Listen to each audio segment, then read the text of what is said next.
Clock.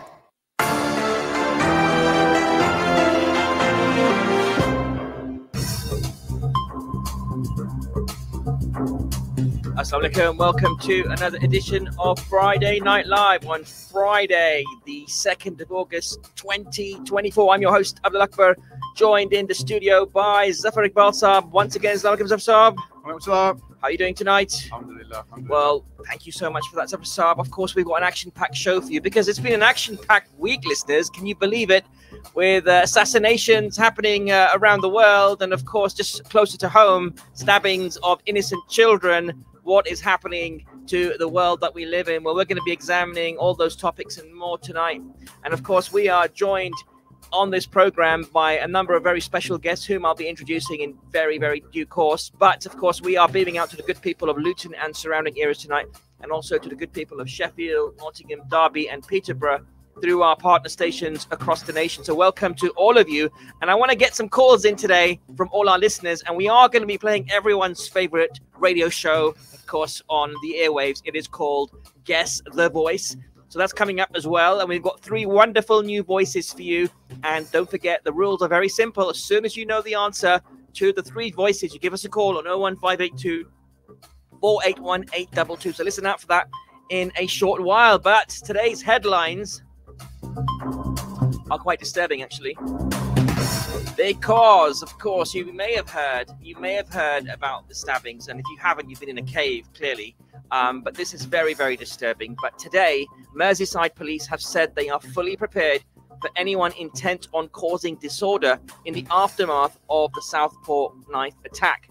Now, with speculation online about further protests taking place on Merseyside over the weekend, the force's Assistant Chief Constable Jenny Sims has spoken out to reassure residents. Now, this is on the back of those horrible stabbings that took place, listeners, on July the 29th. A horrifying mass stabbing occurred during a children's Taylor Swift-themed dance workshop in Southport in Merseyside. A 17-year-old boy, now named as Axel Rudakabana, has been charged with the murders of 3 young girls, Bibi King, 6, Elsie Dot Stancombe, 7, and Alice Da Silva, 9. 8 other children and 2 adults are also seriously injured during this senseless attack. Now, the incident not only shocked the local community, but has also sparked national and international reaction. Prime Minister Keir Starmer and other leaders have condemned the attack and praised the swift response of emergency services. But unfortunately, the tragedy, and this is what I want to focus on today, led to unrest and misinformation, with riots breaking out in various locations, adding further strain to an already grieving community. Well, joining us today in the studio, online, and of course through your airwaves, is somebody who's no stranger to this program now. He is none other than John Tizard, Bedfordshire Police and Crime Commissioner, and he's going to share his point of view on what's happened, recently in the Southport stabbings, but also, more importantly, answer some of our questions on this topic as well. So, welcome to studio, John. John, good evening. How are you? I'm very well. Good evening. Good to be with you again. Going to make sure we can hear John on the line. John, let's just try that one more time. John, can you hear me? Yes, can you hear me? All right, we're having some technical difficulties getting John's sound on the airwaves.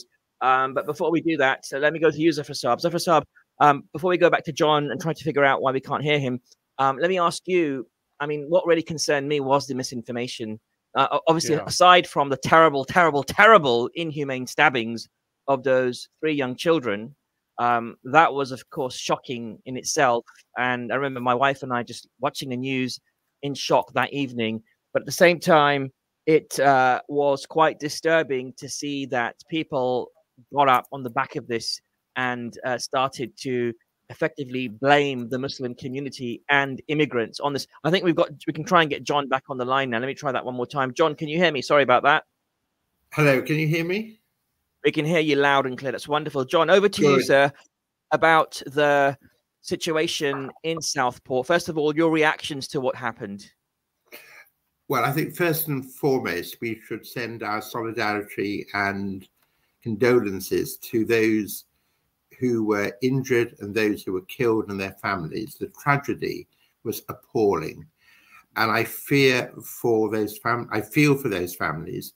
I also feel for the police, the fire service and ambulance workers who arrived on the scene to see that carnage. And then to find within a matter of less than 48 hours, they themselves been under attack from far-right purveyors of hatred. And I think what really is important is that we remember the children and the others who were involved in that incident and don't allow misinformation and hatred to just take away anything from what they endured, and also to ensure that all of us can feel safe, whether we're in Southport or in Luton or wherever. Yeah, absolutely, and I think that's been very disturbing for everyone watching what's been going on. And let me ask you about you know, what the police force's reaction has been from Bedfordshire. I'm sure you've spoken to your colleagues in Bedfordshire Police, and of course this didn't happen in Bedfordshire; it happened elsewhere. But I'm sure somebody like you would have thought about the tensions in local communities as well, especially in Bedfordshire. Tell us a bit more about that thinking. Well, absolutely. And we saw unrest and criminal activity on the streets of Hartlepool, Aldershot and London. And we know nationally the police are preparing, one hopes preparing not to have to deploy, but preparing for unrest to occur anywhere. I have no intelligence to suggest there'll be any problems in Luton or any other parts of Bedfordshire, and I very much hope there won't be. But what I do know is the police have stood up additional officers, and those officers are having to sacrifice their leave, their rest days to be available to offer defence and security for the people of our county. And we're also, because of what's happened and because of where some of this hatred is coming from, increased security for our fellow citizens who are involved with mosques and other religious institutions. Definitely. So Bedfordshire is ready, but we hope very much we don't have to use any of that readiness. I hear you, and that's reassuring to know. I've got to say that you know, like many Muslim men around the world, I went for Friday prayers today, and for the first time, my wife said to me, "Be careful," and I was like, "For what?" And I was like, she was like, "Oh, because there could be protests outside the mosques in Luton from far right extremists." And I was like, "Oh, really?" And I didn't really think of it that much, to be honest, and I didn't think of it closer to home. But then it did make me think, okay, that there could be an issue. But luckily, fortunately, there have been no reported incidents that I'm aware of in Bedfordshire. And I'm certainly not aware of any, but we must be vigilant because we know that those who have caused the unrest in Southport, in other places, are very capable of acting anywhere. And we have to be very careful. We have to take action. But nobody living in Luton, Bedfordshire, or anywhere in this country should feel threatened when they go to their mosque, their synagogue, or their church. And we really must ensure that we're a better society than that. I was pleased earlier in the week, following the Southport incident, to issue a joint statement with Hazel Simmons, the leader of Luton Borough Council, committing ourselves to solidarity with the people of Southport and reinforcing the fact the council and the police will work tirelessly to ensure people are protected. Thank you for that. And that's reassuring to know. And I've got to say, Luton and Bedfordshire has a really good recent record of ensuring there is good community protection for all the communities that live in the area, not just the Muslim community, but for all communities. And that's reassuring. And I think we've seen a lot of challenges in this community, especially it being, if you like, the birthplace, Luton being the birthplace of the EDL, and then seeing the EDL turn up at Southport, bothering the police there when, as you mentioned, the community were mourning after this horrible tragedy. It kind of triggered me to see the EDL turn up there and cause havoc, and it was very disturbing. Let me go to Zafar Saab in the studio. as well. So, what are your reactions? Because as I mentioned, Luton being the birthplace of EDL, and that chap Tommy Robinson, who's a massively divisive figure. How did that trigger you? Did that trigger you in any way? Well, the fact that we're talking about them, EDL, and really that's the tragedy. The tragedy is that we should be talking about the earlier tragedy, the terrible events, the killings of young girls, basically. Every person who's a father would have felt that pain personally. But the fact that we're talking about these yobbos, basically, who took advantage of that and trying to see if they can make amends or change the situation in a particular way, I think it's really terrible, to be honest. And I think, Luton has been given a bad name, to be honest, right? And I think EDL and some of the other sort of local extremists who've popped up their heads on a regular basis have done Luton no justice. It's contrary to the image of Luton, where I've lived for almost 50 years, basically. So thank you for that, Zawsab. And everyone listening right now, you're tuned into Friday Night Live. We're speaking to the Bedfordshire Police and Crime Commissioner, John Tizard. He's on the line right now, sharing his reactions to the horrible stabbings in Southport just a few days ago. So if you want to speak to us right now on this topic, 01582 481 822. What were your reactions, listeners, about the misinformation that went out? Because I was genuinely worried when I saw these protests happening, and when I saw the mosque being surrounded in Southport, and the fact that there were some worshippers in there. It really worried me. But you know something, that we ought to be worried. And I'm saying, these things are worrying, but we shouldn't be, to be honest, right? Because Southport basically didn't just show one side of those events. It showed another side where people of the community got together, repaired the damage to the mosque. I stood shoulder to shoulder with the local community. And I think that is a bigger message, right, than what we're focusing on at the moment. I agree, but at the same time, the fact that such a large cohort of people could coordinate in this way, well, I think it is worrying. It is worrying, but there is a bigger context, basically, right? But isn't it worrying? And I think if I could come in, I think that's absolutely right. The community reaction in Southport, I'm sure if we had any incident anywhere in Bedfordshire, there would be a similar response. The EDL and their followers do not speak for the majority. They speak for a very, very small minority. And let's call it out for what it is. It's criminal behavior. It's yobbism. It's not political in any terms of any us would, the three of us or anyone else who's listening, I imagine, would describe politics. This is pure thuggery and looking for opportunity for criminality and scapegoating people. Look at what happened in Aldershot, standing outside a hotel for asylum seekers and refugees, displaying horrendous notices, which, not only would men and women have seen, but children, intimidating.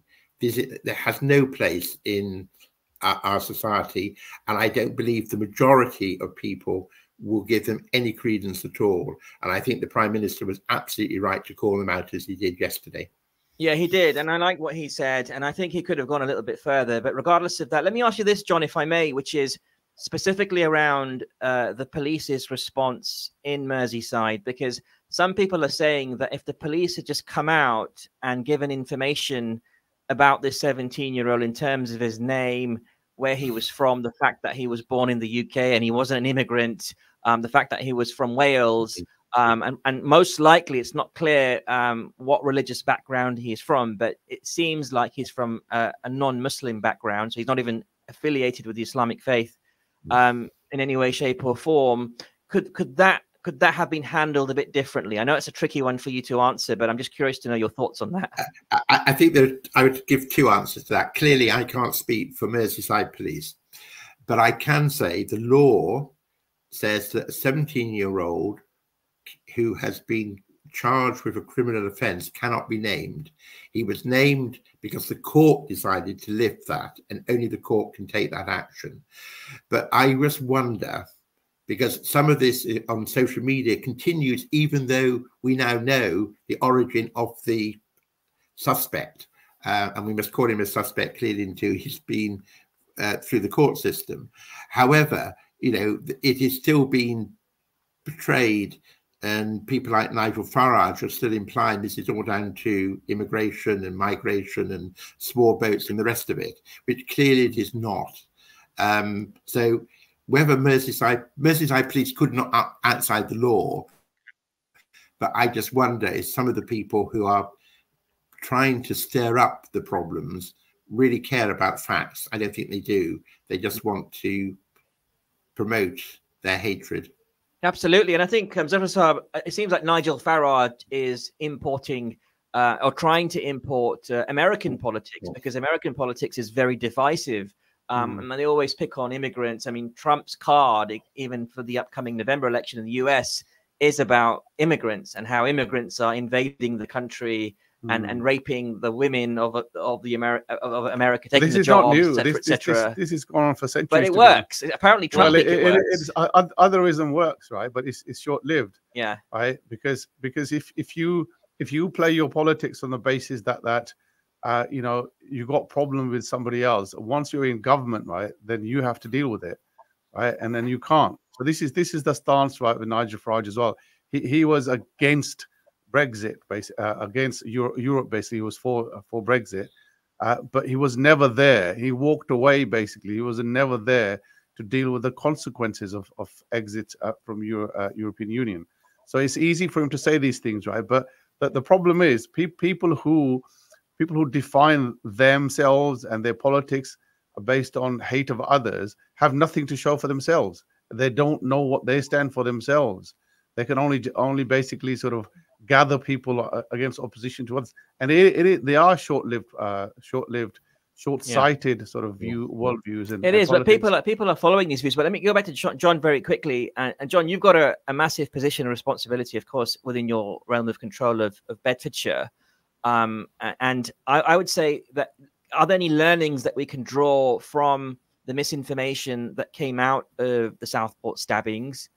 And my biggest concern was that there's a whole bunch of what looks like white men that clearly have a grievance, right, with regard to Muslims and immigration and anything that's very different from what they would regard as quote unquote English. And that's worrying to me, as somebody who was born and raised in this country, very much sees himself as British. My children see themselves as British. We are British as far as I'm concerned, right? We don't see ourselves. We are British, and we completely respect and you know, comply with all the rules of law and everything else that you know, implies Britishness, which is a separate topic in itself, which I won't open the can of worms for. But regardless of that, I'm wondering, that doesn't the UK have a problem? And even in Bedfordshire, could we maybe take some proactive action here? What guidance would you have for communities? Because I do think some outreach is needed. I mean, I was looking at some of the social media today, and we are expecting some unrest across the UK this weekend, where more demonstrations are planned. I don't know about Bedfordshire, but certainly across the UK. And some mosques, for example, there's the Abdullah Quilliam Mosque in Woking, is doing something really interesting. Apparently, it's the first mosque in the UK, and they're actually opening their doors to any intended protests and you know, cooking food, offering burgers, saying, "Hey, come in and learn more about what happens in the mosque." And it's not a place where we would solicit or incite any kind of illegal action or, you know, hatred towards anyone, really. So, John, what say you about that? Are there any learnings that we could take away from a Bedfordshire perspective? I mean, that seems to be a really good approach, but that has to be an approach for any individual mosque or church or community group. I think we have to celebrate our diversity. I think one of the great strengths of Bedfordshire is its diverse communities. And I think that brings a huge strength culturally, socially, and indeed economically. We should also celebrate immigration. And as you rightly say, you know, many of the people who have been accused of being, you know, immigrants in inverted commas are actually have been born, brought brought up, went to schooling, living, working, contribute to our society. I think we have to be much more positive. I think it's, on occasion, I think politicians of all persuasions can get defensive on this issue and allow the narrative to run in the wrong direction. And I think we've got to actually be, there's some absolutes for me. And I think we have to talk about that. I think we do have to invest a lot more in social cohesion. We've got a fantastic social cohesion team in Bedfordshire Police. I'm going to be joining them next Friday in Luton. And they do an enormous amount of work working with all faiths, all communities. I think that's really important. I'm developing a plan for the next 4 years for policing in Bedfordshire. I want to see a police force that's even more representative of our communities. I think that's also important. But we all have responsibilities here. But the media and politicians particularly, not suggesting inspired to do anything but good here, but there are some parts of the media that give platforms to some of these unacceptable voices, and voices that actually want to divide rather than unite. And I think we have to really work hard at that and never, never give any credence to this misinformation. There is a bigger issue which is beyond my, you say I've got some power. That's very kind of you. I'm not sure what power I've got. However, what I don't have is the ability to deal with the social media platforms. And these social media platforms are allowing this misinformation. They're allowing this hatred. They're allowing unlawful and illegal language and incitement to take place on their platforms. And I think at some, they need to be held to account. And that's probably something no individual government can do. And it probably needs more collective action. And you mentioned the United States, just hope we do not go where some of that politics has gone. Yeah, absolutely. And I certainly hope and pray that we don't go in that direction. And hope, if Priti Patel and Suella Braverman or any of these incumbent conservative leaders come into play, we're going to see a lot more of that, sadly. But let's see how that pans out. But John Tizard, we really do appreciate your time on this program and on this station. And we really do value the fact that as a police and crime commissioner, you are sharing your perspectives as well. And we look forward to welcoming you back on the program in the future to get some updates in Bedfordshire as well. Well, thank you very much. And can I just say, just about a plug in, I'm going to be at the launch of the Knife Angel in Luton tomorrow. And that's a real chance for us to celebrate in Luton, but also to recognise that we have other crimes we have to deal with, such as knife crime and violence. It's not all about this hatred crime. But again, I think that's going to demonstrate the strength of the community coming together to tackle something which is a cancer in our society.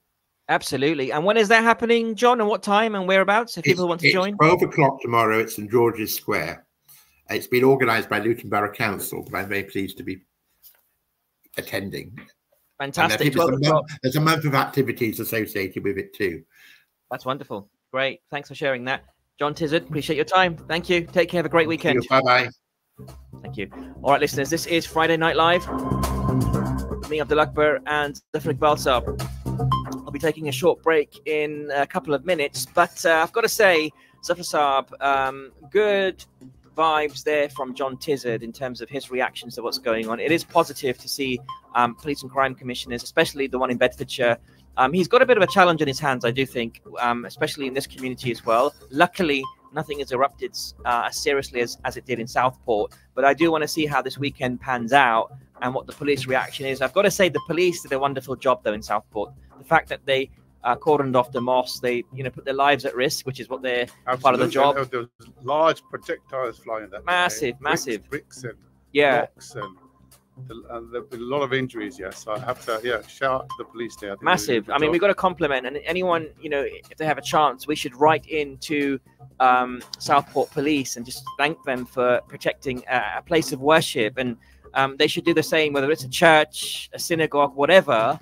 That they should do the same. And the fact that they were there for a mosque is a true reflection of Britishness, which is the irony, right? There's this people throwing projectiles at them saying, this is not British, get them out. These guys have invaded our country. And it worries me that there are people You know, I'm not naive. I know there are people like that. They've always been people like that. But what can we do to educate those people? And that's what's top of mind for me. I think it's more like, what can you do to blunt the messaging, right, that they're receiving, basically. And to be honest, right, you know, there's a political backdrop to all of this. We probably need to spend some time discussing that. This is not happening in isolation. There is lots of things happening. We'll cover that in the next part of tonight's program. This is 01582 481 822. If you want to share your reactions to what's happened over the last few days, this week has been an action-packed week, as I said, on the political scene, not just locally, but also internationally, with Israeli assassinations on sovereign soil like Lebanon and Iran. We're going to be talking about that a little bit later on as well. But lots of challenges this world is seeing right now. We're going to be covering this and more after the break. And coming up after the break, actually, I've got some great guests joining me. It's Ali Hassan from Impact UK and Rizwana Hamid, Director at the Muslim Council of Britain Centre for Media Monitoring. Stay tuned. Friday Night Live. We'll be right back after these messages. Don't go away. Assalamu alaikum. In Luton and its surrounding areas, it is now time for Salat al-Asr. लुटन और इसके मज़ाफ़ात में नमाज़ असर का वक्त हुआ चाहता है. This azan has been sponsored by Ideal Properties. Contact us on 01582 72 1110 or log on to www.idealpropertiesltd.co.uk.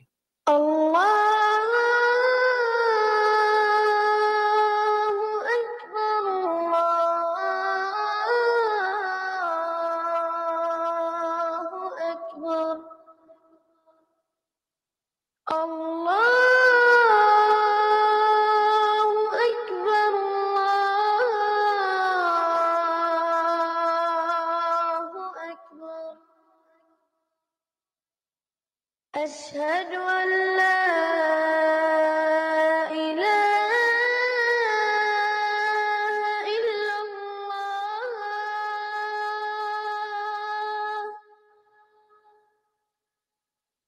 أشهد أن لا إله إلا الله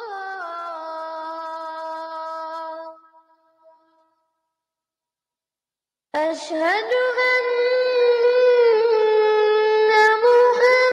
محمدا رسول الله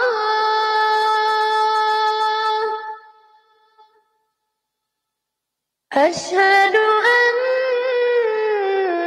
أن محمدا رسول الله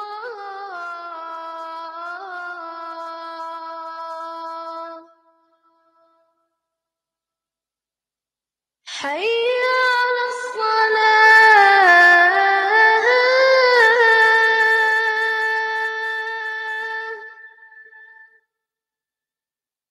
حي على الصلاة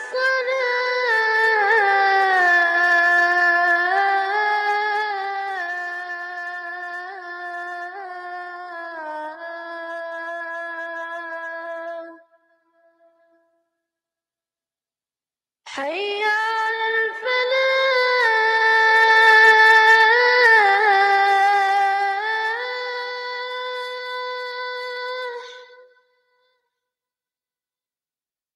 حي على الفلاح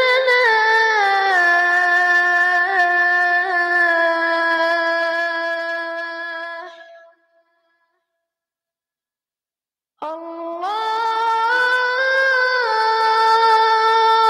أكبر الله أكبر لا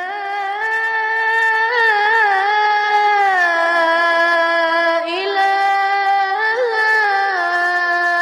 إلا الله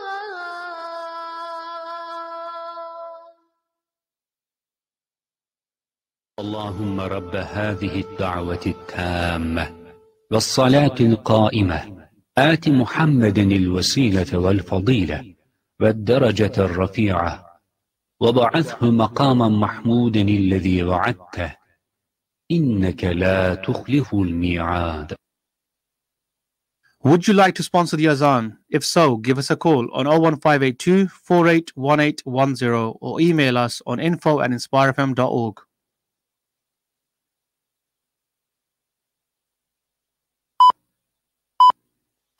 From the studios of Inspire FM, the time is now 6:30.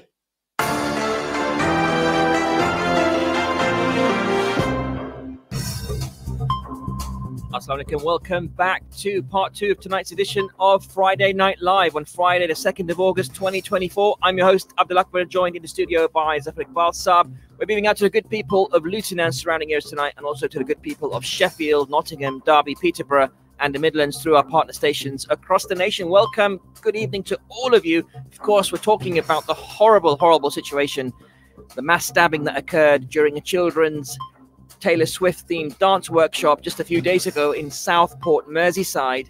As you all will likely know, a 17-year-old boy, Axel Rudakubana, has been charged with the murders of 3 young girls and currently is remanded in custody. 8 other children and 2 adults were also seriously injured during the senseless attack.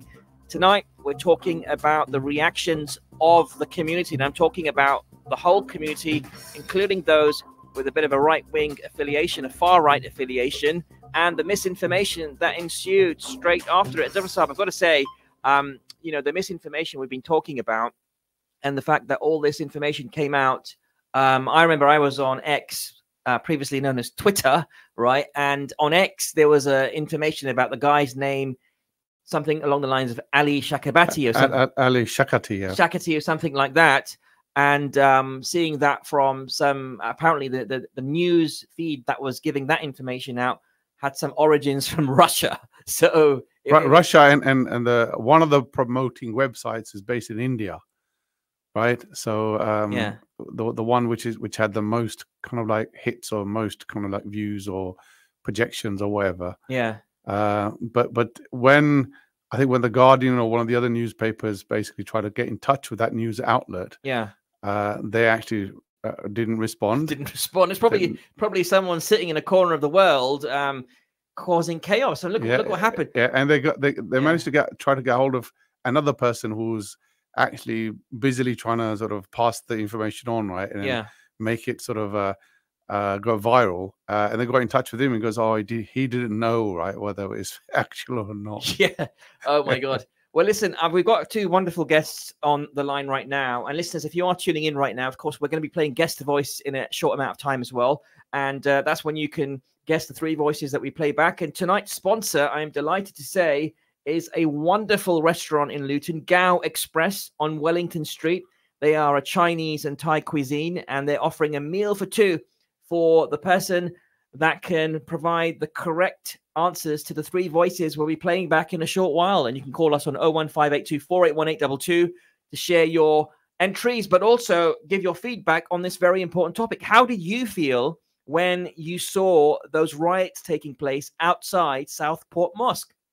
What went through your mind? I know what went through my mind, which was, oh my God, I hope this does not spread to Luton. I hope this does not spread to parts of London, because when you see this happening, in my mind, I was thinking, I hope this Ali Shakati or whatever his name was, allegedly, wasn't actually a Muslim and was somebody else, because you just don't want more repercussions, you know, splashing back onto the Muslim community. We've seen a lot over the last 20 years. We've seen a lot of challenges, but I do want to get the perspectives of my guests on the line. And joining me right now are 2 wonderful guests. I have got Ali Hassan, the current CEO of the Muslim Public Affairs Committee UK, having joined the organization in 2006. And also Rizwana Hamid's on the line, director at the Muslim Council of Britain Centre for Media Monitoring. She's got over 30 years experience working in the media, having worked for the BBC and Channel 4. So I'm delighted to welcome both of them on the program. Welcome to both of you. Good evening, even. I can't even get my words out. Hey, assalamu alaikum, guys. Thanks for joining us. Rizwana, let me start with you, first of all. What's your reaction to the media's reaction to what happened? I mean, I'm sure you were watching the coverage on Sky, on the BBC, Channel 4, etc. How do you think the media handled this misinformation situation? I think what was really interesting in the beginning is that quite early on, Merseyside Police came out with a statement that they had established that elements of the English Defence League, although the English Defence League as an organisation doesn't exist anymore, but that elements that were associated formerly with the English Defence League had instigated the kind of violent disorder. Many of the newspaper headlines and coverage generally just did not make mention of this. So what we had, especially when it came to print media, is very misleading headlines. So for example, the Times spoke about violence breaks out at Southport Mosque. Very, very ambiguous, almost suggesting that the mosque was at the center of instigating violence and doing the attacks. Or, for example, clashes break out at Southport Mosque. So here we find, and this is very common, I mean, a lot of analysis that we do, we find that if and when the perpetrator is identified as being Muslim, even though their religion is not a motivating factor in what has taken place, their religious identity is placed bang in the middle of every headline. It's right there at the top. Front and center. In this case, the mention of the far right or EDL was almost 3/4 of the way down the article, where really most people would not even go. I mean, 8 out of 10 people don't read beyond the headline. So really what they're trying to do by omission is almost place the blame on Muslims and make out as if the mosque and Muslims were actually instigators of the violence and the that's pretty scary. I've got to say, when you hear this kind of data coming out, this analysis, Rizwana, thank you for sharing that, because this is something that I certainly hadn't realized. Well, let me go to Ali Hassan, CEO of Impact UK. Ali, what are your reactions to your monitoring of the press coverage with what happened? Of course, the Southport stabbings, everybody condemns and was concerned about, but sadly, that wasn't the headline. The headline were the riots and the attacks on the police. I mean, your reactions to that, Ali? Yeah, 100%. And building on what Rizwana's just said, the attack on the mosque in Southport on the Muslim community is a direct result of the online misinformation by far-right extremists who want race riots on our streets. It's as simple as that. Depending on how you consume your media, will tell you a different story. So I followed a lot of it, like you mentioned earlier, on X, on Twitter, and how the algorithms and how the interactions drive the content. And that's what's blasted across everywhere. Traditional media, the TV, print media, I think are far behind in terms of how the news breaks and how it unfolds. And by the time they've reported it, the news changes. And that's the era we live in. But I think it comes as absolutely zero surprise to any of us who've been, not in a comatose state for the last few years, that this is where we're heading to. We've seen in the last few years, whether it's, the likes of, Nigel Farage and his various kind of tail leading the dog right-wing politics that every now mainstream party wants to kind of follow in one way or another. And then you've got the likes of, Tommy Robinson, Nigel Farage again, Lee Anderson, Lord Pearson, Suella Braverman, Richard Tice, Isabel Oakeshott, Julia Hartley-Brewer, Andrew Pierce, LBC, GB News, Talk TV. All of these kind of media outlets have been absolutely prominent voices in providing these right-wing extremists with platforms and even baiting them with all this kind of anti-immigrant and, very downright nasty Islamophobic narratives. Ali, let me come back to you on that, because you're making some really strong points, but I want to get Rizwana again. Rizwana, based on your experience of working in the media as a producer, director for a number of mainstream broadcasters and channels, given what the picture that Ali has painted, that there is almost a military of propaganda, and there's a whole machine that's really out there to paint the narrative against minority groups, especially the Muslim groups. I mean, these organizations and individuals that have been mentioned are actually mentioning Islam now. They never used to mention Islam and Muslims. They just used to say foreign groups or foreign people. But now they're specifically, it seems the crosshairs are specifically on Muslims and Islam. What do we need to do as a community to get the message across to these people that we're not out there to get them, and anyone who does go off piste isn't really a Muslim? They're not associated with us, so don't associate their actions to a general population of law-abiding British citizens who uphold British values. Back to you.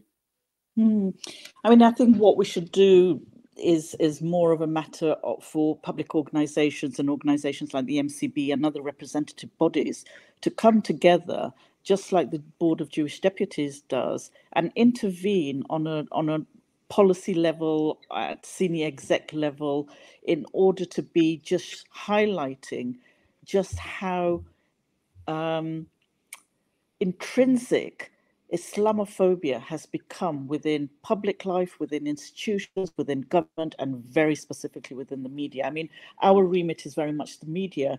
And since the arrival, it was interesting that before the arrival of GB News and Talk TV, the likes of Rod Little, Melanie Phillips, Douglas Murray writing in The Spectator, in The Times and The Telegraph, they had taken what used to be language that was used on the dark corners of the web and on far-right platforms. They'd mainstreamed it.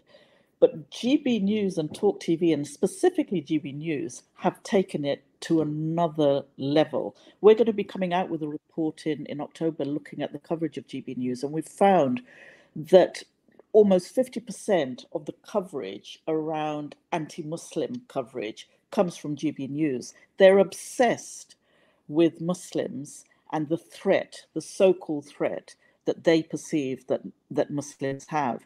And what they've done, like Ali said, is given platforms to vociferous far-right voices, because you can't just say that, organizations like the EDL or the National Front are just the far right. We now have the far right that is mainstreamed and is given a platform. And it's very dangerous because far right then feeds off what's said on mainstream. It's amplified in social media.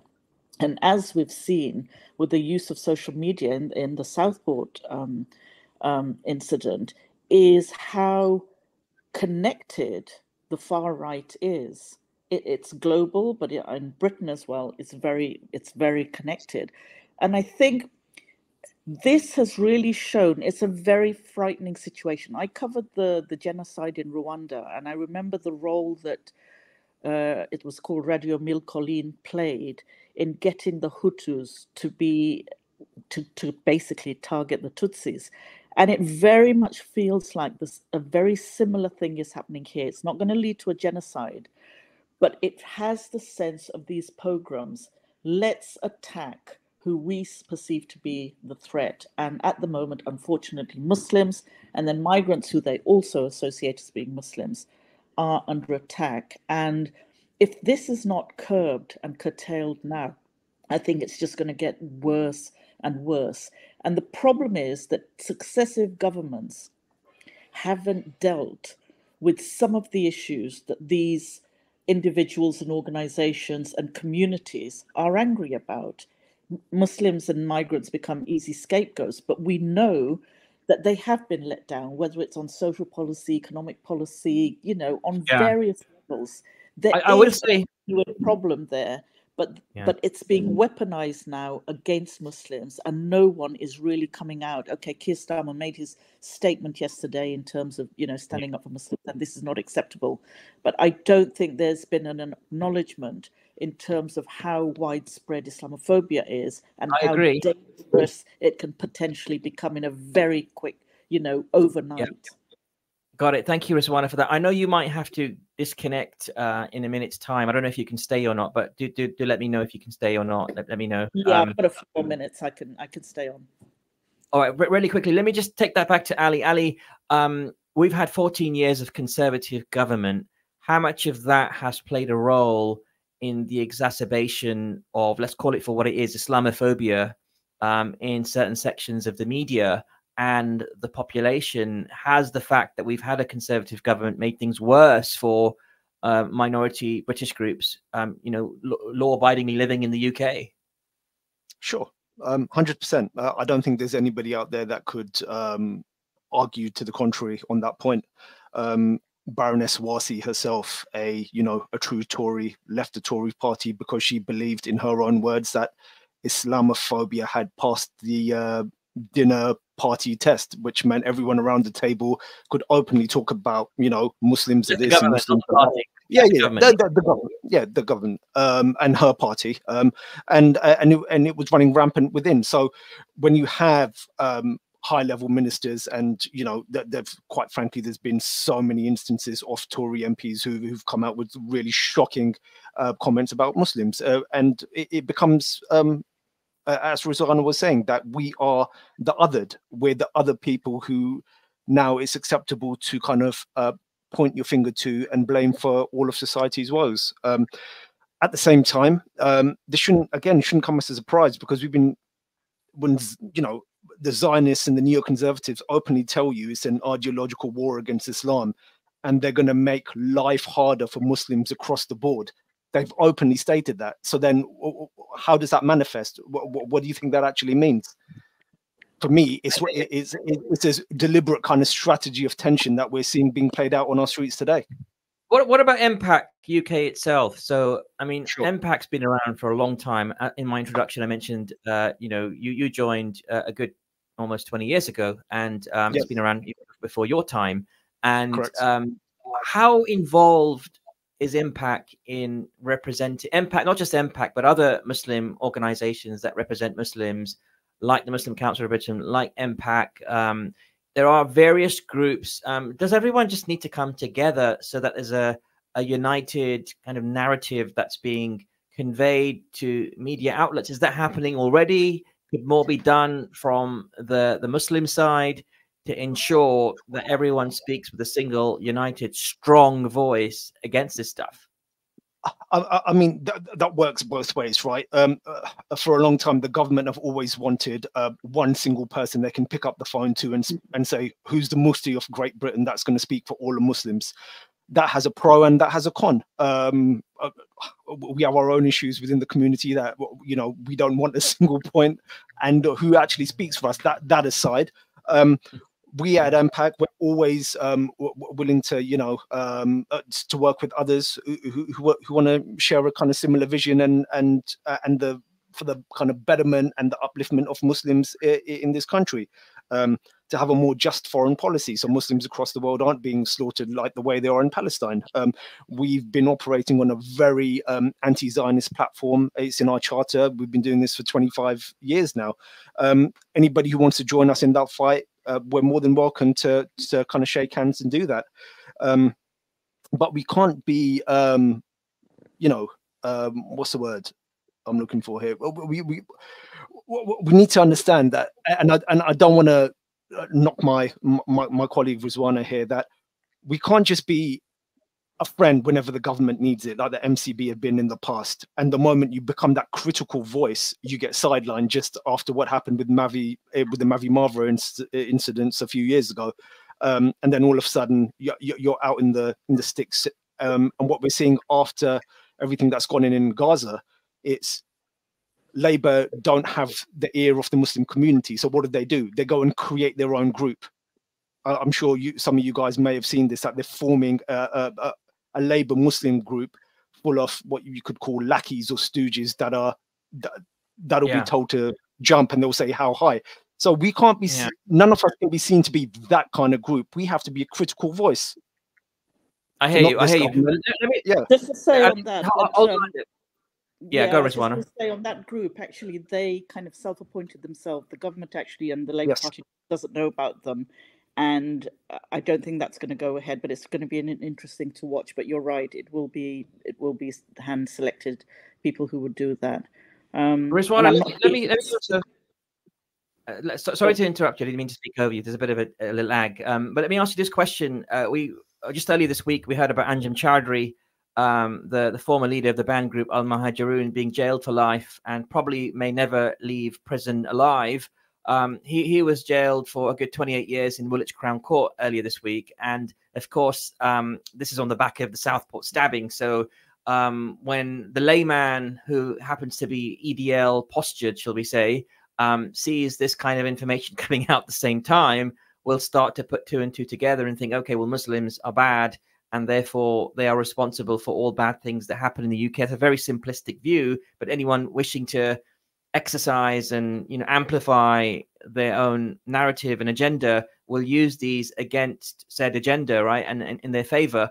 Anjem Choudary definitely didn't help the standing of Muslims. And I remember back in the 90s and early 2000s, especially in the 90s, there were people like him and Abu Izzadeen going around, Umar Bakri Muhammad, the leader of Al Muhajirun, coming on mainstream TV back then and saying all kinds of controversial things, shall we say, that weren't really compatible with how people were ready to consume that kind of information without the context, etc. And was it really those types of individuals that started all of this? Are we victims of not managing to ground these types of people? Because I remember there was a chap called Iqbal Sakrani, also part of the MCB, and Anayat Banglawala, and people used to speak very much against these people, saying, oh, these are moderate voices, these people are not even Muslims. But actually, it turns out that people like Iqbal Sakrani and Inayat Banglawala, like them or loathe them, were probably on the right track, or maybe near the right type of frequency when it came to representing Muslim voices. What say you? Yeah, I mean, without going into individuals and what they stand for, because there's going to be a spectrum of views amongst Muslim communities. I mean, we're not a homogenous just like any group, community, right? Yeah. And there certainly isn't one point of view there or a particular stance. But I will kind of bring it back to the media in terms of how the media has gatekeepers and who they think is the acceptable voice or what they consider to be the moderate voice, and then who they will label as being extremist. And, we saw what Michael Gove did in terms of when they spoke about the Muslim Association of Britain and Cage and how they categorize them. So I think there's always an agenda there to divide communities by pitting people against each other. But what the media will do is use individuals that will serve their purpose. So Amjad Chaudhry served their purpose of creating a narrative that Muslims are extremists, they, are supporters of terrorism, and they are incompatible with British values. And they become larger than life characters because they're given more airtime. And it's very much like Nigel Farage, actually. Just look at the amount of airtime he was given before he even became a member of parliament, or before he was reformed, even during Brexit. Certain people within the media are given a platform because either they fuel something, or they drive viewers and eyeballs there, or they serve a purpose to categorize people. And definitely Amjad Chaudhry was used to kind of, put us all in a block of saying Muslims are extremists. And it came, after 9/11 and after all the kind of political events that had taken place.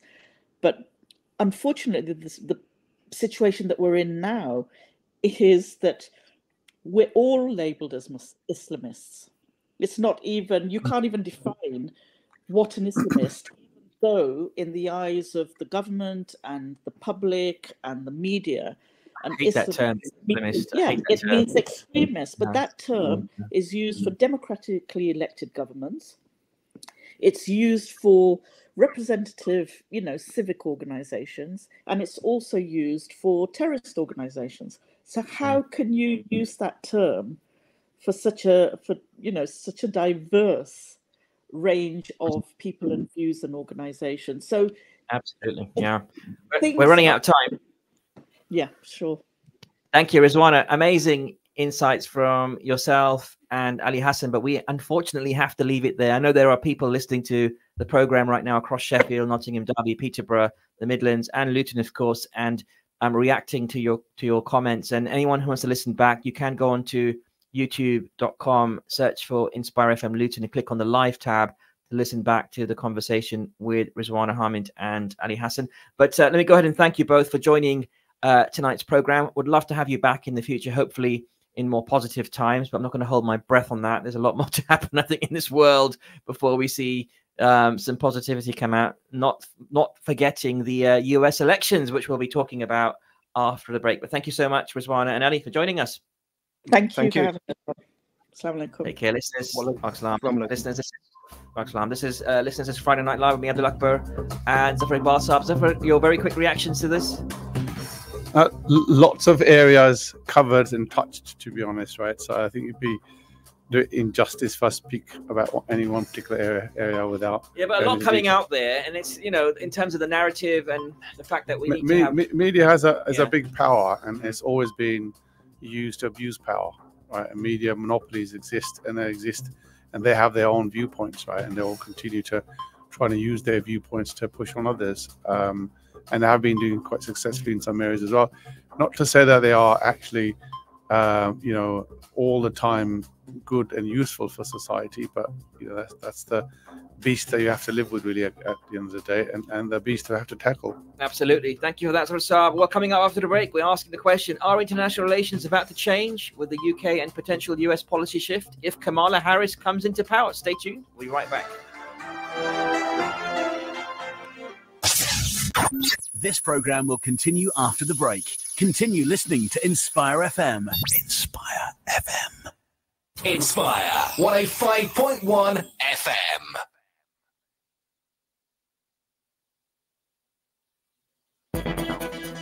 Staying safe in the summer on Inspire FM. Children can stay safe in the summer by wearing sunscreen when they are outdoors and taking part in outdoor activities in the shade.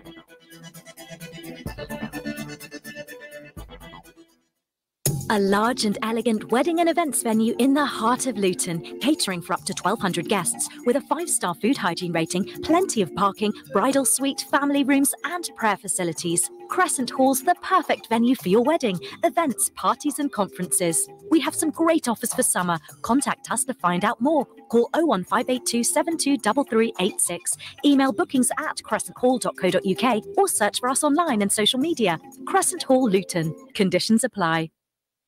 Landlords, let us take away the hassle of letting your property. Our comprehensive services include tenant vetting, rent collection and service charges, maintenance and repairs. Ideal Properties has 2 branches and have been established over 20 years and have gained a wealth of knowledge and experience. If you are thinking of selling or letting your property, then speak to a member of our knowledgeable team about a free, no-obligation market appraisal. We can also offer guaranteed rental income. Contact us on either Luton 721110 or 696050. Ideal Properties. Service with a smile, whatever your needs.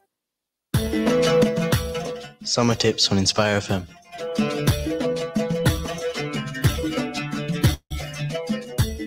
Don't waste your time sleeping in bed through these summer holidays. Use these 6 weeks to advance yourself. Search for a hobby.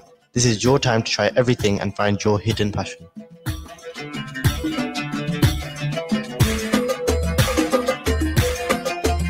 Stay tuned to Inspire FM for more tips on how you can spend this summer.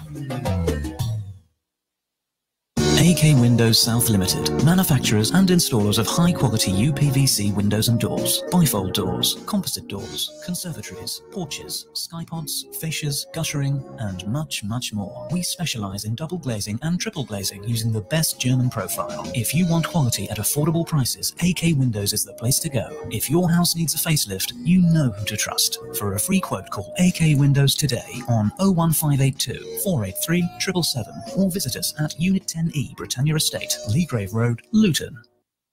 Do not shun each other. Do not ignore one another. Do not hate one another, and do not envy one another. And be brothers with one another, O slaves of Allah. No Muslim is allowed to shun his Muslim brother for more than 3 days. Reported by Bukhari. ما في أنفسكم أو تخفوه يحاسبكم به الله. Ali is one of those children who, with your assistance, has the honour of being a Hafiz. And that too from only £29 per month. Help UKIM by sponsoring a Hafiz and get rewarded by up to 70 times blessings. For donations, call now or visit ukim.org.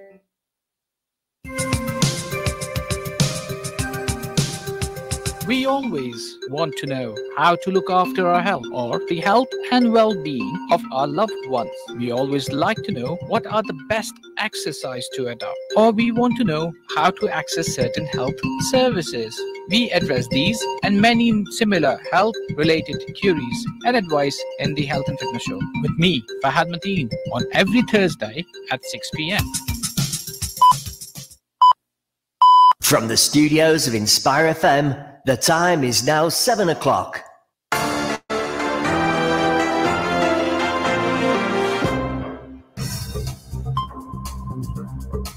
Assalamu alaikum. Welcome back to part 3 of tonight's edition of Friday Night Live with me, Abdul Akbar, and Zafar Iqbal Saab. In a moment, we're going to be asking the question, are international relations about to change with Israel because of the US change and also a potential US policy shift if Kamala Harris comes into power? Zafar Saab, I've got to ask you this question, which is, did you see the recent Donald Trump quote? Let me play this quote because it's really interesting.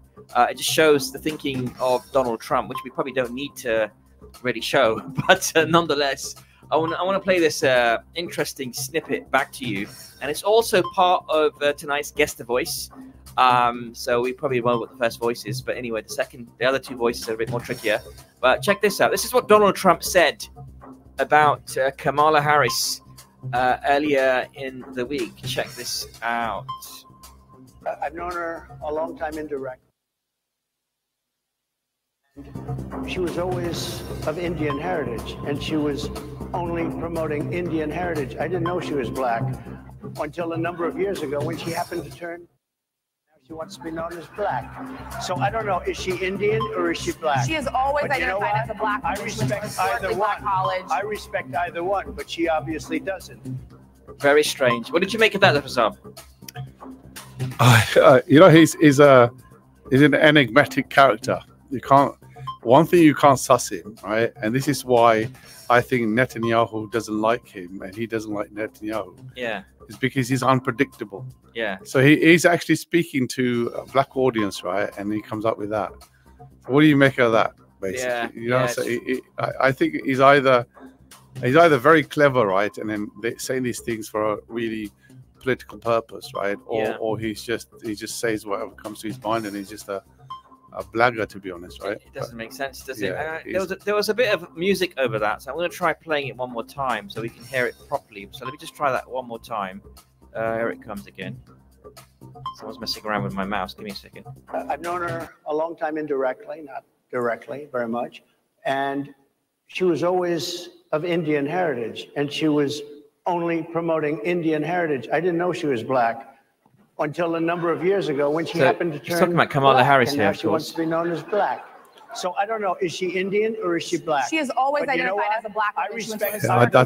I think Kamala respect comes either from. one, but she obviously doesn't. Very strange. I think for people who don't know, I think Kamala comes from a mixed heritage. I think her one I can't remember which way around it is, but one of her parentage is of Indian heritage, and the other one black. So I think he's I don't know what he's getting at, to be honest. Oh, very strange. There you go. So anyway, on that, we're going to be playing guest the voice. So you probably know the first voice anyway, which is the bloke we've just been talking about. But I do want to go on to another topic, Zafar Saab, and for that, I'm delighted to welcome to tonight's program somebody who's been on it before and provided some great commentary and information, and that's David Frank, and he's on the line right now. Good evening, David. Or good afternoon or morning to you. Oh, it's good morning here, but good evening to you. Thank you so much. And if anyone doesn't know, David Frank is a professor of rhetoric and political communication at the University of Oregon, and he has published on the Israeli-Palestine conflict, and he's also been to Gaza, the West Bank, and in Israel conducting research. And David, let me start off by asking you about your current, your reactions to the current escalation that's happened with the assassinations both in Iran and also with Israel in Lebanon as well. Where do you think this is going to go? Some people are predicting that the Hezbollah and Hamas response is going to be catastrophic for the region. And we know that European powers and even Americans behind the scenes in terms of the governments are trying to calm Iran down so that things don't go out of proportion. What say you? What's your analysis of what's going on and where this is about to go? I know it's a loaded question, very complicated, but where are you at with this? This is a duet, a play that we've seen before. Hezbollah has been quite careful in calibrating its response to Israeli attacks. Israel as well has tried to make sure that whatever operations it conducts that they are perceived to be as limited. I do not see it in the self-interest of Iran or Hezbollah to launch a full-scale attack on Israel or to welcome a full-scale war. Similarly, I do not think that Israel is in a position to fight a war both in the south and the north. I think that over time, things will remain where they are now, very tense. My fear is that a mistake will be made. Hezbollah has 150,000 weapons pointed at Israel. Israel has demonstrated its capacity to attack and to do so with great force. And so my great worry is that a war will break out, not because of intention, but because of an escalation or an accident. That's interesting. Yeah, and that's definitely a worry as well. Zafar Saab, what do you make of that? Yes, indeed. I think I guess the actions have been limited. I happen to think, right, that the motivation behind the latest, from Israel's perspective, was really to scupper the discussions, the peace discussions that America has been trying really hard. You mean the Gaza ceasefire? The Gaza ceasefire. That's right. Yeah. I think the way the Israelis have done it has been, I guess, clinical, in a sense that they managed to get into Iran and managed to kill a very prominent Palestinian. But I also think Iran doesn't want a war, and Iran has been very careful, right, in its previous responses as well, signaling well in advance what it's going to do, limiting the damage, etc., but also making a point with its public, and I think it's going to do the same. But I also think that new leadership in Iran is very is trying well. It sends signals that they want to go in a different direction from the previous president. So I happen to think, right, that Iran is going to mute its response. It's going to satisfy its local sort of support base and international support base as well in many cases, but it doesn't want to go over the line. Having said that, I know Netanyahu. I think you have to separate out Israel from Netanyahu in some ways. Netanyahu wants to try and extend the war, right? Not necessarily,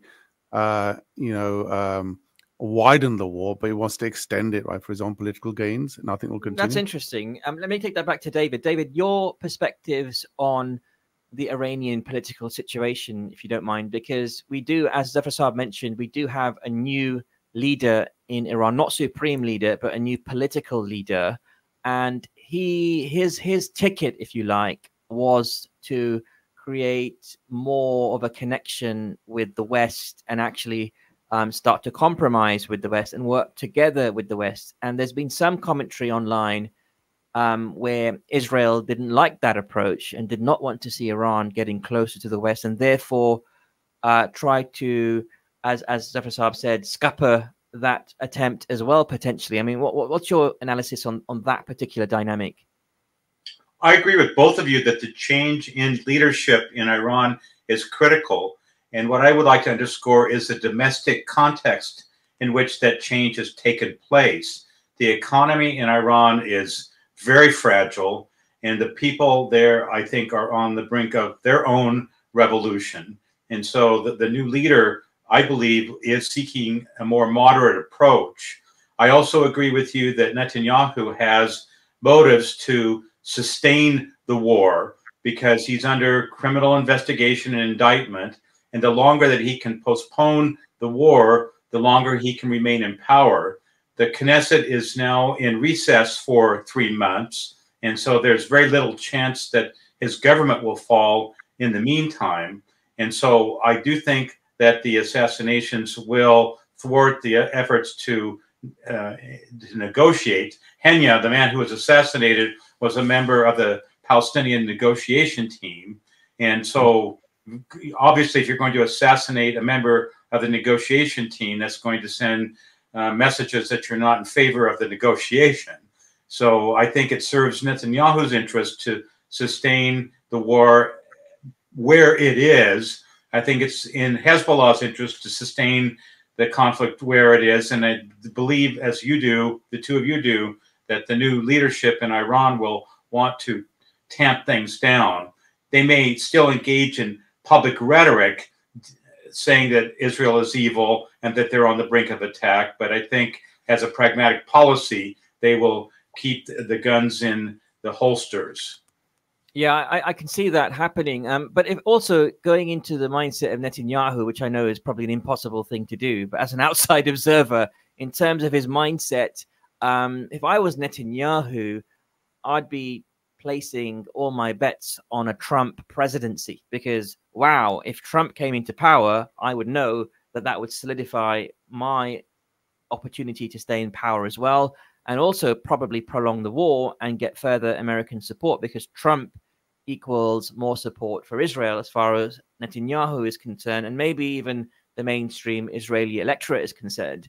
I'm curious to know how you think, and to the topic of tonight's discussion, which is, do we think international relations are about to change with regard to Israeli foreign policy, especially now that we have a more left-leaning government in the UK with Keir Starmer and the Labour government in power, and also potentially a Kamala Harris ticket?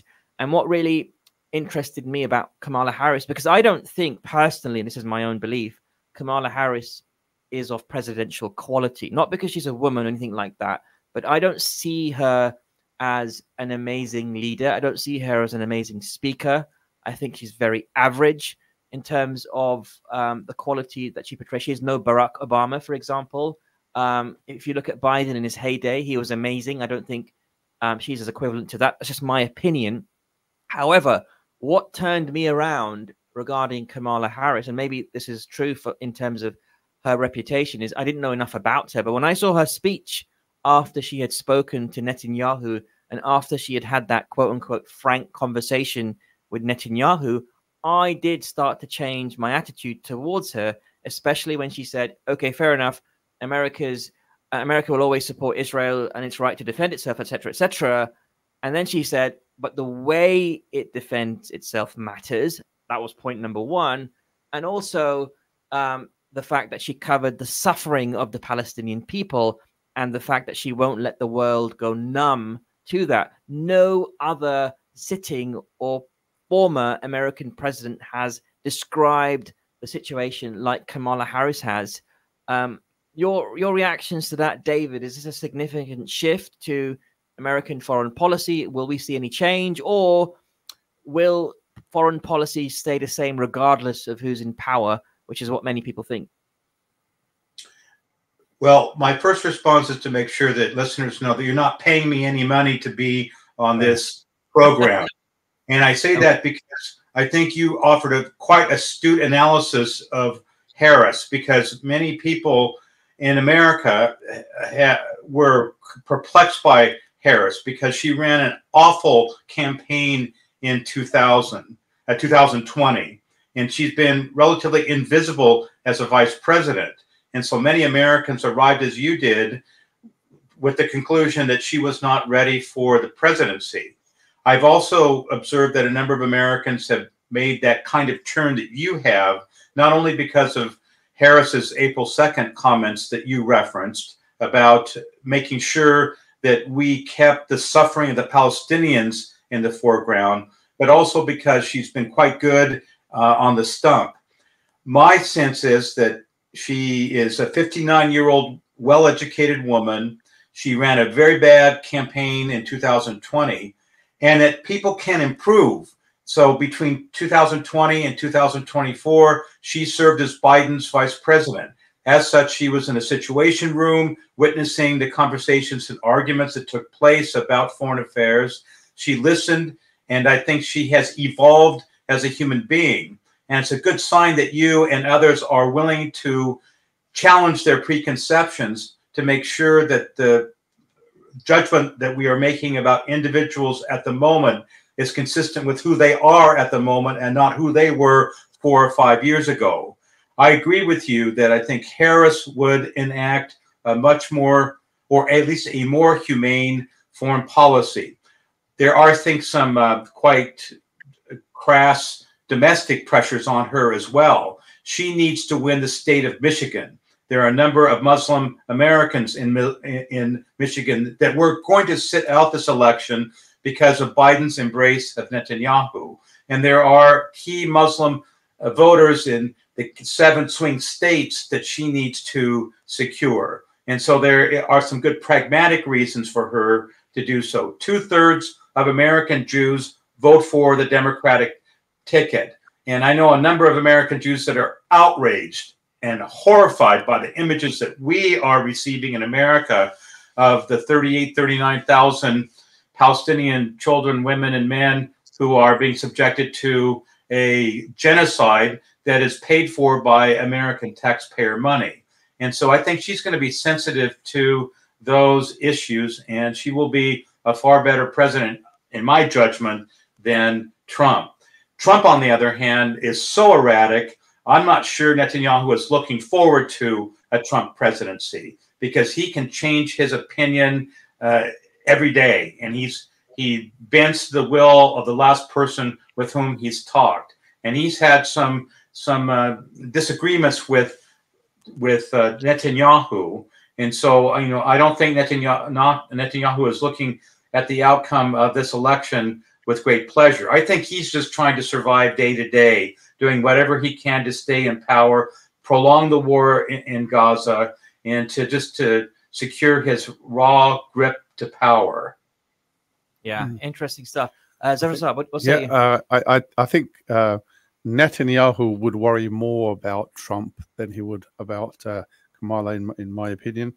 The reason is I think Trump is a little less predictable, right, than perhaps Kamala is.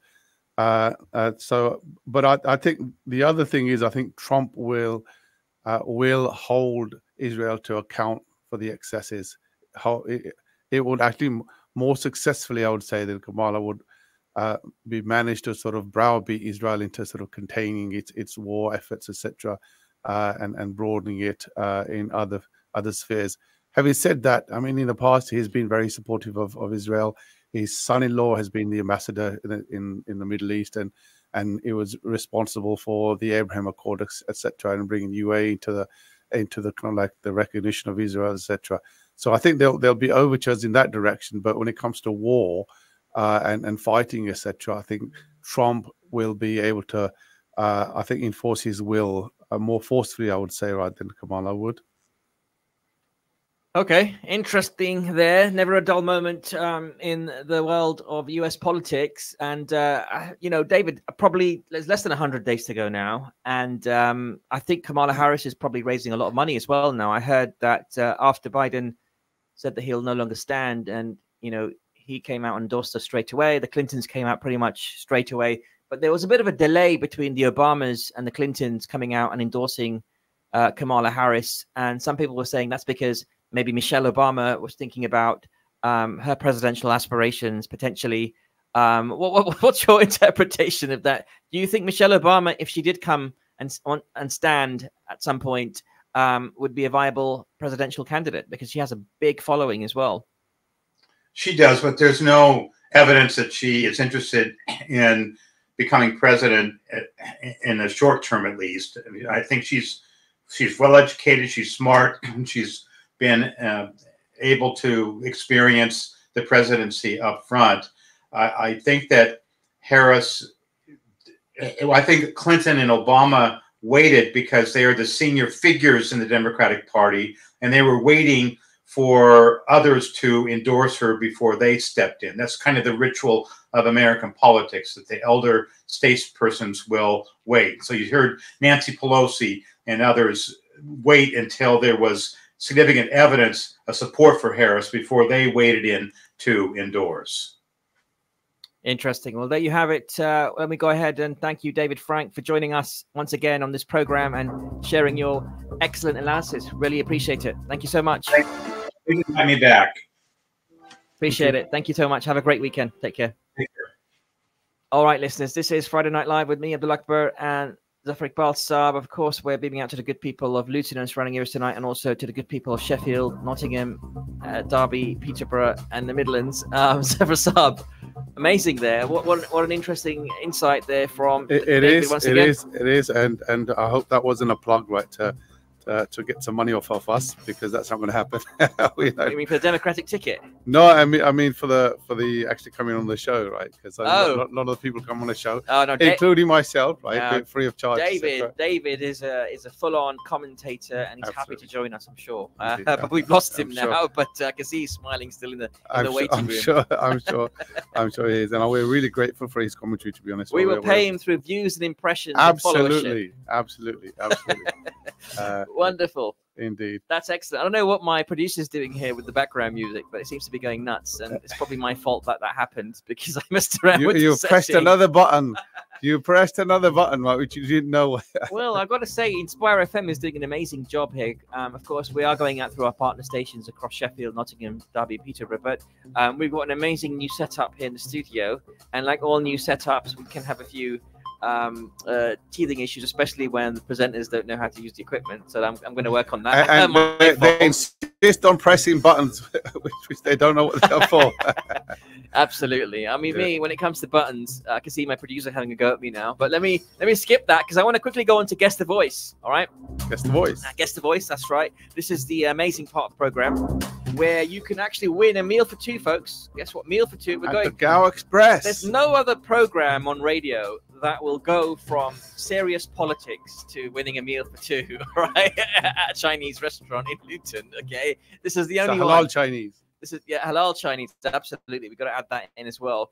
No other program on radio that does that, where we talk about serious topics and then we give you a chance to win a meal for two. But anyway, we're going to do that right now. This is Guess the Voice. Listeners, have your phones ready. 01582 481822. That's the number you need to call as soon as you know these voices. All right. We're going to take as many calls as we can in this part of the program and also after the break. This is your chance to win a meal for two with our Guess the Voice sponsor this week, Gow Express on Wellington Street. If you fancy some amazing Chinese and Thai cuisine, go down there and check it out if you don't win the meal. But you can win a meal for two right now tonight and could be enjoying some amazing Gow Express cuisine on Wellington Street. All right, so are you ready for this? All right, well, we're going to kick off right now with that, and here comes voice number one. Who is this, everyone? I've known her a long time indirectly, not directly very much, and she was always of Indian heritage, and she was only promoting Indian heritage. I didn't know she was black. All right, who is that? That's the first voice. Can you guess that voice? It's an easy one. It's about to get a bit more tricky. All right, here comes voice number two. But it's also about what is the culture of the environment? How are we approaching this issue in a way that we also understand we cannot support and help our young people if we also don't also look at the context in which those young people. All right, that is voice number two. Who is that, listeners? Okay, so voice number one so far. We've had voice number two. Here comes the third and final voice. Voice number three. Here it comes. The first, vegan activists are not giving up their quest to make us all eat bland, plant-based gruel. They've tipped milk all over the floor of Fortnum & Mason and Selfridges in London. They've hurled white paint at the gates of the Houses of Parliament. Now they've targeted a high-end steakhouse in London. All right, who is that, everyone? That's voice number three. So very quickly, I'm going to play voices 1, 2, and 3 again. So here comes voice number one. I've known her a long time indirectly, not directly very much, and she was always of Indian heritage, and she was only promoting Indian heritage. All right, that's voice number one. Voice number two again. But it's also about what is the culture of the environment? How are we approaching this issue in a way that we also understand we cannot support and help our young people if we also.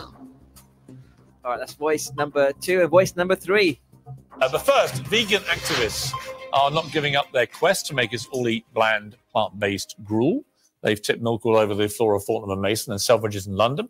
They've hurled white paint. Again. All right, Saab, do you know any of these voices? Don't say who they are. I think I do. Yeah. So I'll get. Can I give a clue? No clues. No clues. No clues. Just it's a very general clue. Okay, go on then. All right. Do you condemn Hamas? Do you condemn Hamas? Do I condemn Hamas? That's a clue. That's the clue. for the first, second, or third voice? The third voice. Third voice. Okay. Yes, indeed. This person has been known to ask that question to most of his guests on the topic. All of his guests, exactly. Well, listen, if you want to take part in tonight's Guess the Voice, 01582 481 822, and you can win a meal for two at Gow Express on Wellington Street. This is your chance to get some grub and enjoy the evening with some nice Chinese and Thai cuisine from our Guest the Voice sponsor tonight. Don't forget, voice number 1, 2, and 3 are now available, and you can actually call in right now. The lines are open. Last time we had some amazing calls a couple of weeks ago from Sheffield, so I'd love to see people in Sheffield giving us a call and having their go at Guess the Voice. And then, of course, coming up after the break, we're going to be taking up everyone's calls, but also coming up after the break, we're talking about the summer season and summer holiday tips on how you can make for a beneficial holiday. That's also coming up after the break. And moon sighting. Moon sighting, of course. Moon sighting. And the name of our guest is Gummer. Stay tuned. Indeed, yes. This program will continue after the break. Continue listening to Inspire FM. Inspire FM. Inspire 105.1 FM.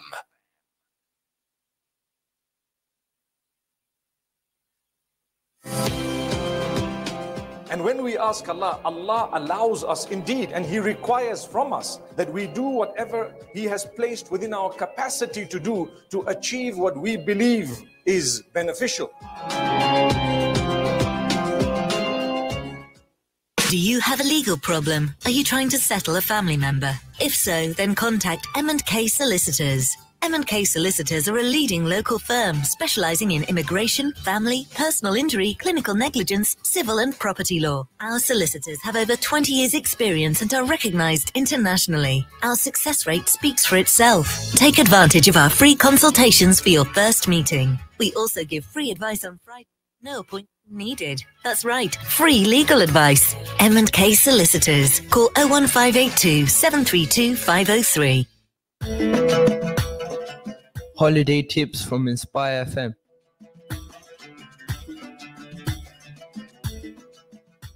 Dedicate time each day during the holiday season to memorize the Quran for a productive experience.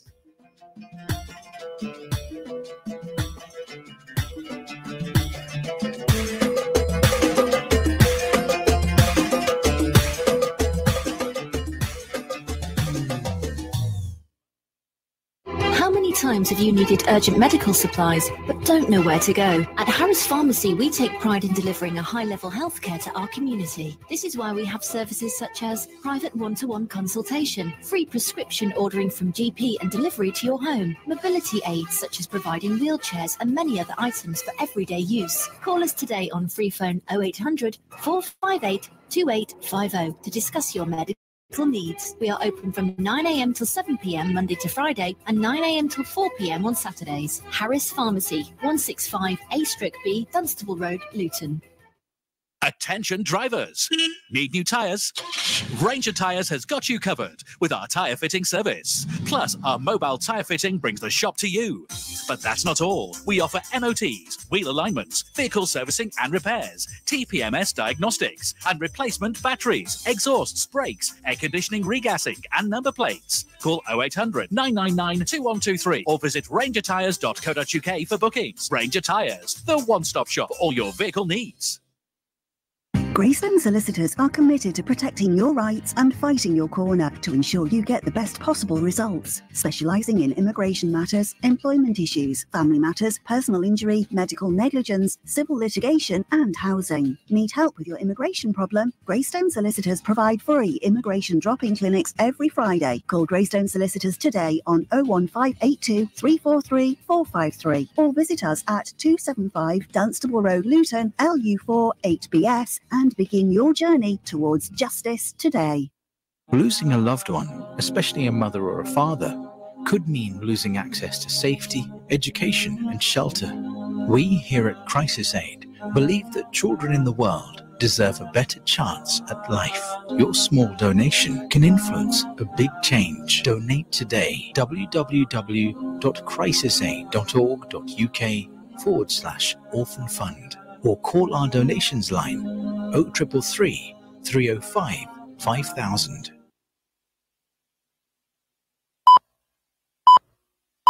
From the studios of Inspire FM, the time is now 7:30.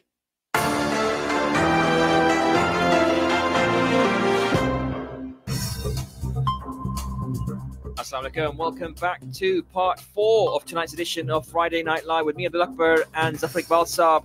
Tonight we've been talking about the sad Southport stabbings that took place earlier this week and how that has reflected in across the UK and of course in Luton as well. We spoke to John Tizard, the Bedfordshire Police and Crime Commissioner, for his reaction. It's been a terrible time, but what's been even more terrible, besides the horrific stabbings of those 3 young girls, has been the misinformation that's been spread primarily against Muslim people, and the fact that the far right has come out and tried to attack a mosque.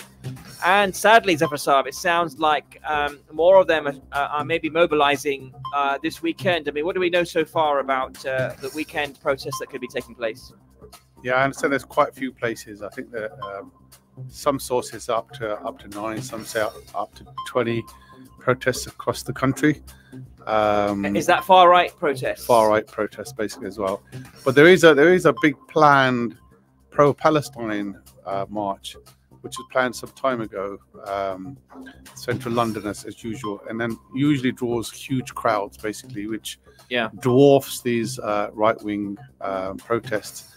So I suspect part of the motivation, right, for these protests, isolated in small numbers, etc., is to try and counter in some ways the impact those marches are having. Yeah, I would love to know from listeners around the UK as well right now what the situation was at your local mosque on 01582 481822. So did you see an active police presence around your local mosque for Jummah prayers today?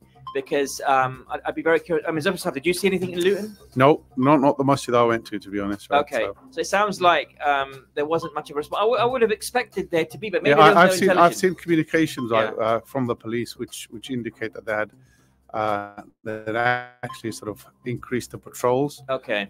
So that I might have missed it, to be honest, from the masjid that I've been at, right? But they're obviously their mobile units are keeping things. There must be some intelligence that maybe it's intelligence led. I don't think there's enough police to go around all the mosques, but nonetheless, I think the response for Southport has been very good from what I could tell. But listeners, what say you? 01582 481822. Are you concerned about the protests that are taking place primarily against the Muslim community? Because like it or loathe it, even though the chap that they've now named, the 17-year-old who's going to be 18. I don't know, Zafar Saab, if you saw the judgment in court, but there was a request made by, I think it was the prosecution. It must have been the prosecution saying that we should release this guy's name so that misinformation isn't allowed to continue, and so that this, people can be put to rest in terms of their arguments. It was turning 18 next week anyway. It was next week, exactly, turning 18. And I thought the judge's decision and his reasoning behind that was very sensible, right?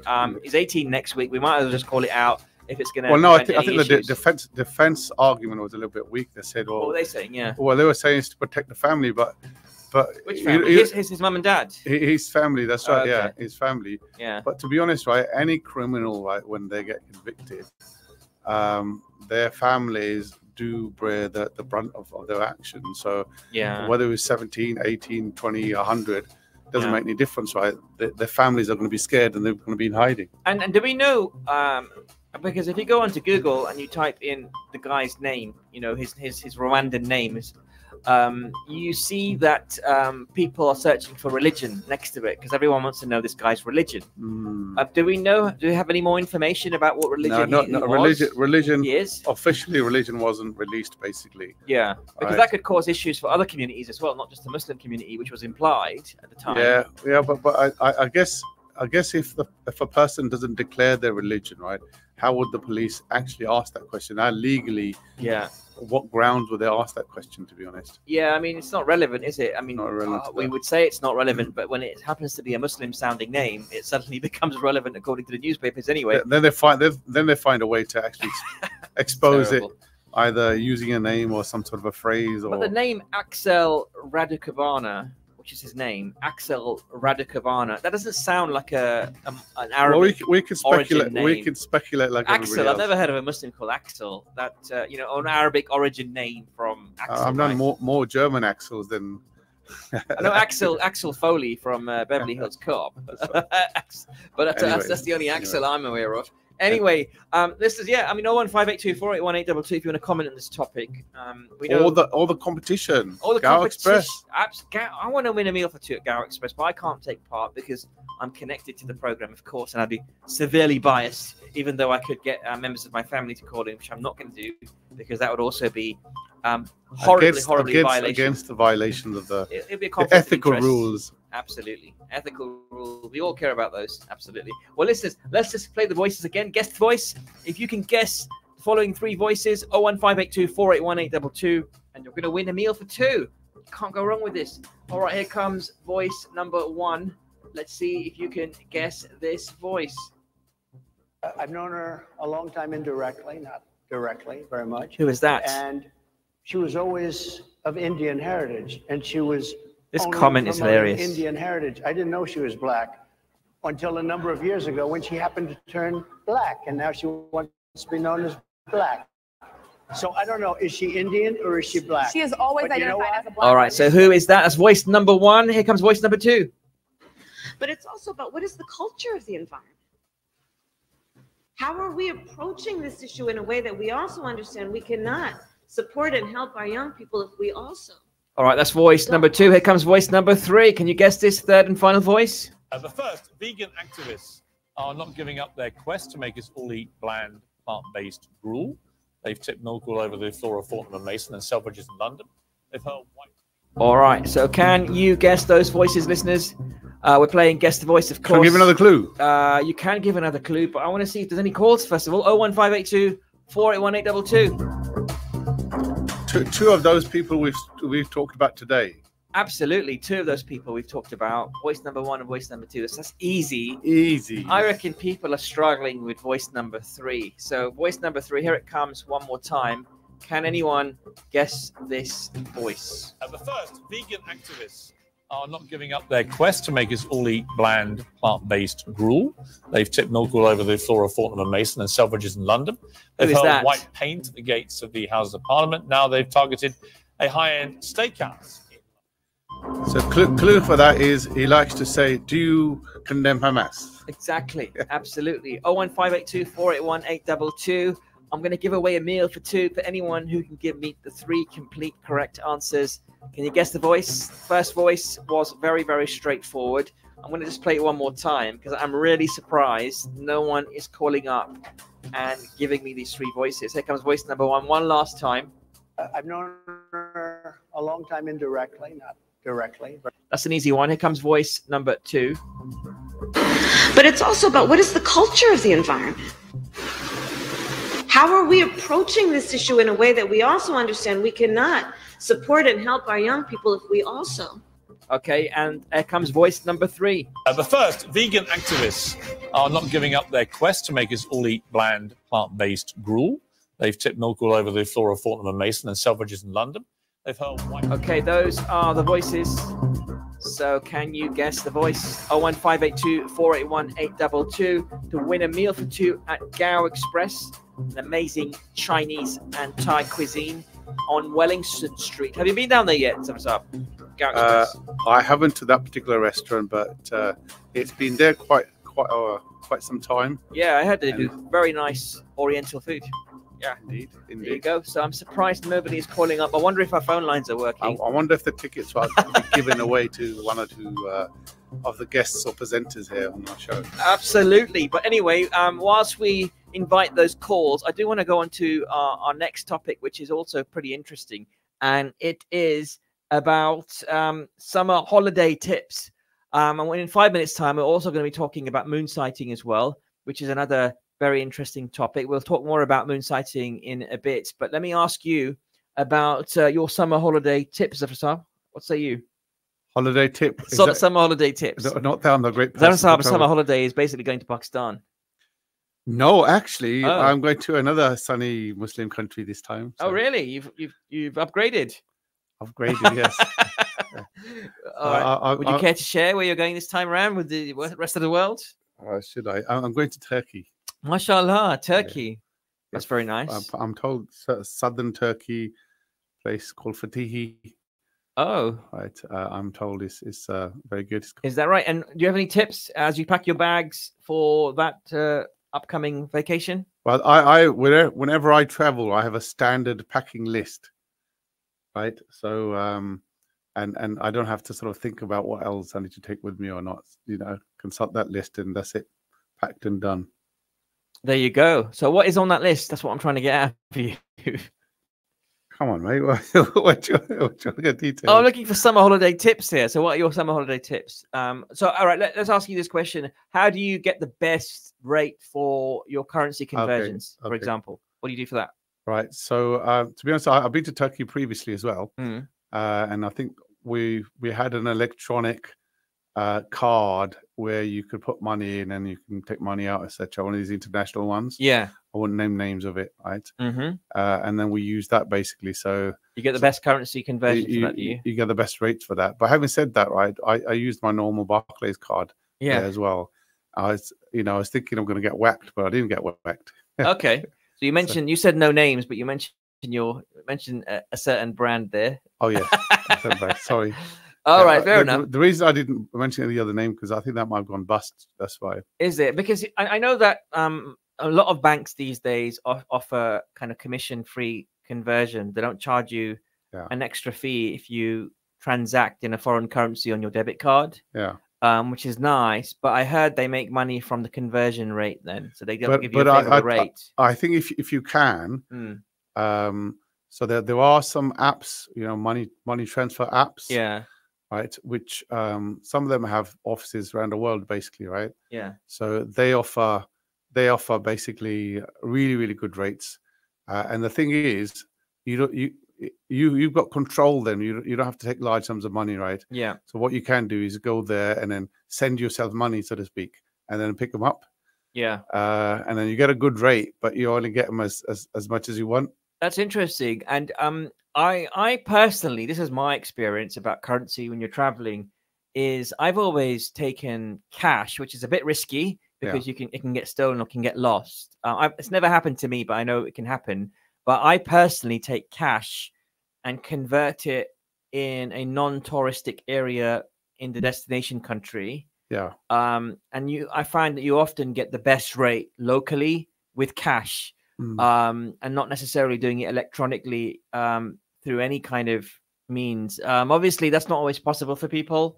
So sometimes doing it on your card or some other way is more favorable. I think that the trick is not finding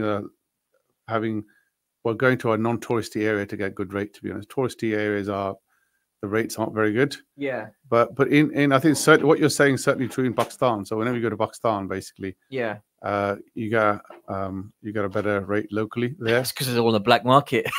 Absolutely, yeah. Yeah. Good on your black market. Oh my goodness, yeah. In Pakistan and currency conversions, I've had some. But having said that, these adventures. apps match it. Yeah. So whenever I'm in Pakistan. Oh really? Whenever in Pakistan, I send it using these apps. Send the money through apps, basically. Yeah. Yeah, and they work on a Hundi system, right? So there's really no risk for them. There's no risk for them. There you go. Well, we won't go into what a Hundi system is, out of fear of proliferating and promoting. Well, the Hundi system is centuries old. So basically, okay, here we go. Well, go on. It's basically if I had an account in the UK and had an account in Pakistan, yeah, right, I had money in both of them, right. So if somebody wanted to send money from here to Pakistan, I would ask them to put money in my account and then give them your local UK account, and I'll give them from my account in Pakistan into their Pakistani account or whatever. Yeah, I mean that's what effectively the banks do, right? Well, I think officially. I think they're increasingly doing that, right? But this is a great way for money laundering, by the way. So yeah. So if you're a Pakistani general, right, or high-ranking police officer or whatever, right, and then this is going, but okay, and you're prone to sort of extorting money from people, right? And you happen to also have a bank account in the UK, right?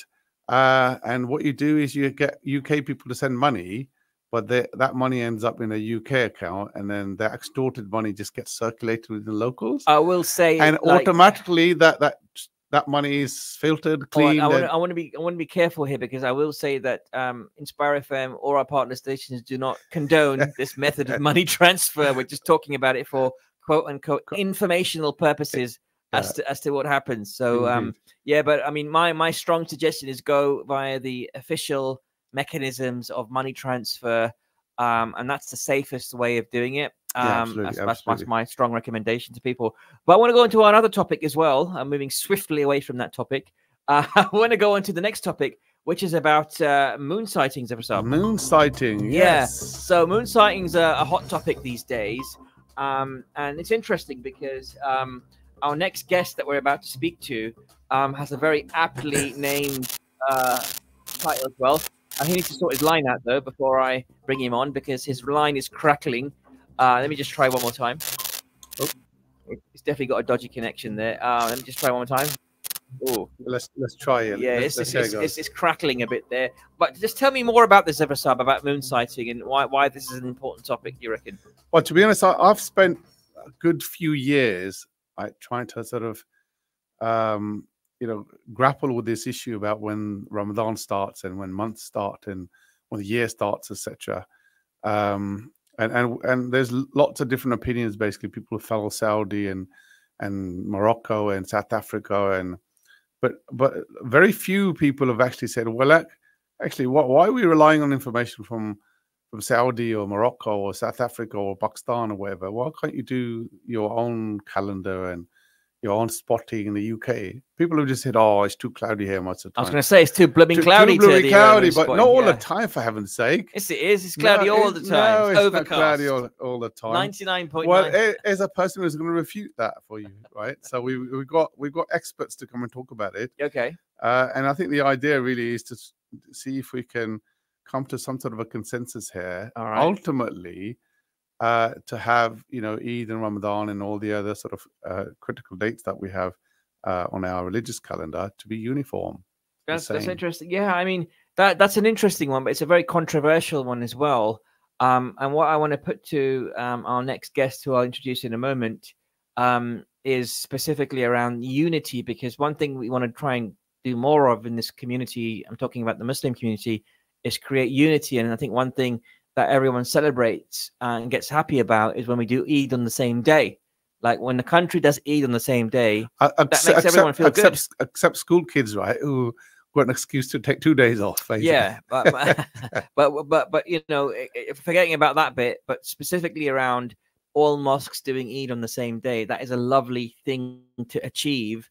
And we have done it in the past from time to time, right? It's happened, and everyone's like, this mosque is doing it on a certain day and another mosque is doing the same day. And it's like, oh, wow, it's amazing. I certainly have that in my family where, I don't know, East London, some parts of East London do Eid on one day and other parts of East London do it on another day. And you're like, oh, that's unfortunate. And even Luton's like that, right? In Luton, we do have different mosques doing Eid on different days. But even in Luton, mashallah, and in Peterborough and Sheffield and Nottingham and other areas that are tuning in right now, they've also done it on the same day on some Ramadan. So my question is, why does it vary, and how we've got the expert who can tell you that. All right, well, he's on the line right now, so let me go ahead and welcome to the program brother Kamar Uddin. Assalamu alaikum. Wa alaikum salam wa rahmatullahi wa barakatuh. Thank you for joining us. You're live on the radio, brother Kamar, and of course your name Kamar is very aptly named for this topic. Can you just tell us what Kamar means, first of all? It's just a coincidence. Qamar means the moon. There we go. And so that's actually your name. And also, mashallah, we're talking about the moon sighting. So tell us a bit about your organization, first of all, Brother Kamaruddin, ICO UK. Okay, so first of all, thank you for inviting me to your show, Brother Zafar and Brother Abdul Akbar. ICO UK stands for Islamic Crescent Observation for the UK.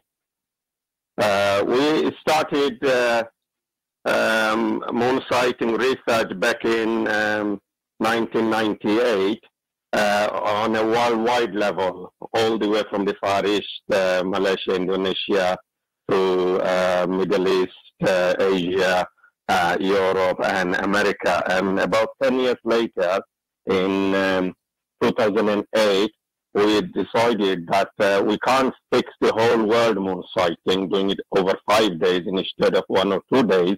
So let us start reviving the Sunnah in the UK. So that's ICO UK. We are a registered charity with the Charity Commission. Okay. And our aim is to revive the Sunnah of moon sighting in the UK with the view to have our own Hijri calendar, so that not only we can have a united Eid and Ramadan, but also all other social issues can be resolved, a day off from work and school exams. Understood, Kamal. So understood. Thanks for sharing that. So your mission is to unite and have a single moon calendar for the UK, so that everyone's united.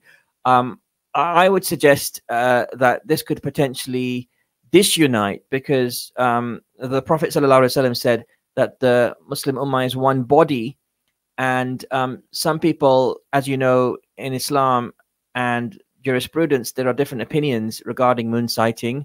There's one opinion that says the moon sighting should exist in the area that you live, and anyone who spotted it in that area, then it's true, as long as they're a reliable person of sound character.